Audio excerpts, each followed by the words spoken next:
अभी हाल ही में लेटर आए हैं परिवार रजिस्टर को डिजिटलाइजेशन करने के लिए। डिजिटलाइजेशन करना है और उसको करने के लिए पंचायत सहायक का सहयोग अति महत्वपूर्ण होगा इसमें। और लेटर अभी आया है, लेकिन 10 अक्टूबर तक इसे पूर्ण करने की बात भी कही गई है। 10 अक्टूबर नहीं होगा तो 10 अक्टूबर के बाद की जो डेट होगी वो आपके सामने आएगी, लेकिन ये चीज़ें अब तक होनी है। और बता दें कि लगभग 5 जनपदों में ये चीज़ें अब तक हो चुकी हैं, बाकी बचे 70 जनपदों में इस चीज़ को लागू करना है उत्तर प्रदेश में। तो फाइनली आज की वीडियो में हम डिस्कस करेंगे किस तरह से इस लेटर पे जो ऑर्डर्स हैं उस पे किस तरह से फॉलो करना है, क्या क्या चीज़ें हमको रजिस्टर में रखनी है और कैसे रजिस्टर बनाना है।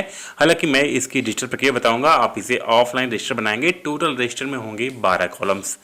तो आइए थोड़ा सा लेटर देख लेते हैं, उसके बाद इसकी जो मेन पॉइंट है उस पे कैसे काम करना होगा इस चीज़ को समझ लेते हैं, जिससे कि कोई भी मिस्टेक ना हो। सबसे पहले हम परिवार रजिस्टर की उपयोगिता समझ लें तो ये काफ़ी इंपॉर्टेंट है। सबसे बड़ी जो प्रायोरिटी होती है, एक तरह से माने तो आपका जो वरासत होता है, वरासत के साथ में इस परिवार रजिस्टर का एक बड़ा रोल होता है। ये परिवार रजिस्टर आपको प्रमाणित करता है कि आप इस परिवार के हैं, इसलिए आपको वरासत वगैरह जो भी काम होते हैं ये आराम से हो जाते हैं। कई बार इनमें झोलझाल भी हो जाया करता है, लेकिन उसके लिए दंडनीय अपराध काफ़ी बड़ा है। थोड़ी सी और जानकारी बात कर लें, क्योंकि जब ये बनाने चल ही रहे हैं तो थोड़ी सी चीज़ें हम समझ लें। इसमें किसी परिवार को जोड़ना, किसी परिवार को निकालना या किसी परिवार को अलग करना है तो इसका जो अधिकारी होता है ये आपके ब्लॉक का एडीओ पंचायत ही अधिकारी होता है। उसी की अनुमन्य से किसी परिवार को जोड़ना या फिर किसी परिवार को उसमें अगर पार्ट करना है, मतलब अलग करना है, तो जिम्मेदारी उसी की होगी। उसी के द्वारा एप्लीकेशन देने पर उसी के अथॉरिटी के बाद ही हम कोई नया पेज या नया कुछ भी जो भी करना हो हम उसे ऐड कर सकते हैं। मतलब ग्राम पंचायत अधिकारी नहीं, बल्कि आपका जो एडीओ पंचायत है वो इसका अधिकारी होते हैं आपके परिवार रजिस्टर की। ये चीज़ आप मूलतः जान के रखें। तो आइए बेसिकली लेटर देख लेते हैं और बात कर लेते हैं किस तरह से इस पे काम करना। तो लेटर देख लीजिए, ये लेटर है आपके पंचायती राज निदेशक से। और यहाँ पे सबसे बड़ी चीज ये है कि जनपद बांदा, बहराइच, इटावा, मेरठ और गाजीपुर को छोड़कर बाकी 70 जिलों में परिवार रजिस्टर को अद्यतन फिर से किए जाने के संबंध में यहाँ पे है।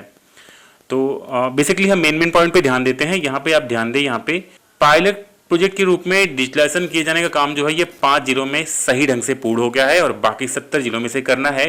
उपरोक्त के संबंध में अवगत है कि परिवार रजिस्टर को अद्यतन किए जाने के संबंध में निम्नलिखित बिंदु को ध्यान में रखे जाना है। सबसे पहला, जाति धर्म कालम के सापेक्ष सूचना अंकित की जाए। बिल्कुल, जात कौन सी है? जात में हम ध्यान ये रखेंगे कि ओबीसी, जनरल, एससी, एसटी, इनको हम प्रॉपर कैटेगराइज करेंगे, इनका हम कॉलम बना लेंगे। हालांकि मैं डिजिटल कॉलम बना के आपको दिखा देता हूँ, रजिस्टर में आपने इसको अंकित कर लेना है। उसके साथ साथ दूसरी चीज़ क्या ध्यान में रखनी है, साक्षर निरक्षर कॉलम के सापेक्ष सूचना अंकित गई हो। साक्षर पढ़ा लिखा है या निरक्षर है, इस चीज़ को वहाँ पे हम अंकित करेंगे।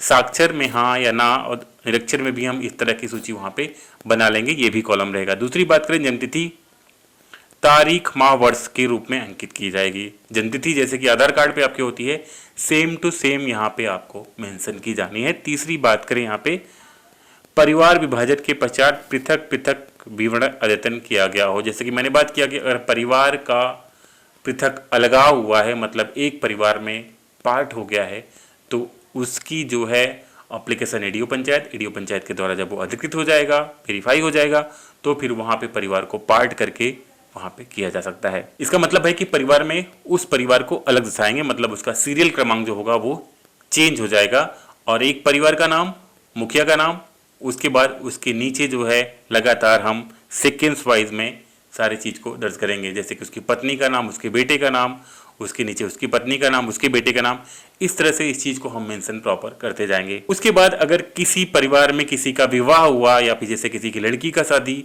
हो गया, तो लड़की का जो स्थान परिवर्तन होगा वो भी वहाँ पे मेंशन किया जाएगा। टोटल यहाँ पे परिवार रजिस्टर में जो भी आपके अमूमन कॉलम बना करते थे, इस तरह से 12 कॉलम यहाँ पे बनाए गए हैं और 12 कॉलम में ये जो आपके 5 से 6 पॉइंट्स हैं, इस पांचों पॉइंट को आपको प्रॉपर मेंशन करना है। यहाँ पे ध्यान ये रखना है कि जब भी परिवार रजिस्टर बनेगा तो उसके पहले एक पृष्ठ पे आपको उस डिटेल्स वहाँ पे लिखनी है। जैसे कि यहाँ पे बता दें आपको कि जो भी अनुसूचित जात के परिवार हैं इनके लिए आपको एक प्रकोष्ठ अलग रखना होगा और उसको आपको अपने फ्रंट पे सूचित करना होगा कि भाई फला पेज से फला पेज तक हमारा जो है ये अनुसूचित जात के प्रकोष्ठ यहाँ पे बनाए गए हैं। जैसे कि साफ साफ यहाँ पे देख सकते हैं कि अनुसूचित जातियों के परिवारों के लिए रजिस्टर में एक अलग अनुभाग सेक्शन होगा। रजिस्टर जो है वो देवनागरी लिपि में होगा। उपरोक्त क्रम में पंचायती राज अधिनियम 1947 के अंतर्गत पंचायती राज परिवार रजिस्टरों का अनुरक्षण नियमावली 69 के उपतानुसार दी गई व्यवस्था के अनुक्रम में रूप पत्र को संलग्न कर समस्त जनपदों को इस आशय से प्रेषित किया जा रहा है कि परिवार रजिस्टर को 10 अक्टूबर 2023 तक ये जो है विशेष अभियान चला करके पूर्ण करें। और इस अभियान में यहाँ पे पंचायत सहायक को एक अहम रोल भी लिया जा सकता है और डेफिनेटली लिया जाएगा। तो जाहिर सी बात रखें, ये जो चीज़ें हैं कुछ खास नहीं है, रजिस्टर सेम मेंटेन करना है। बस ध्यान रखना है किसी तरह की हीला हवाली नहीं करना है, क्योंकि परिवार रजिस्टर में हीला हवाली करने का मतलब है अगर जांच संज्ञान में आता है तो सज़ा हो सकती है। ध्यान रखें, अगर कोई भी परिवर्तन हो रहा है तो जो भी समस्त एडीओ पंचायत हैं वो जिम्मेदार हैं, उनको एप्लीकेशन दे करके फिर उसमें जोड़ने घटाने का काम होगा। बाकी जो चीज़ें जैसे हैं उसी तरह से करना है।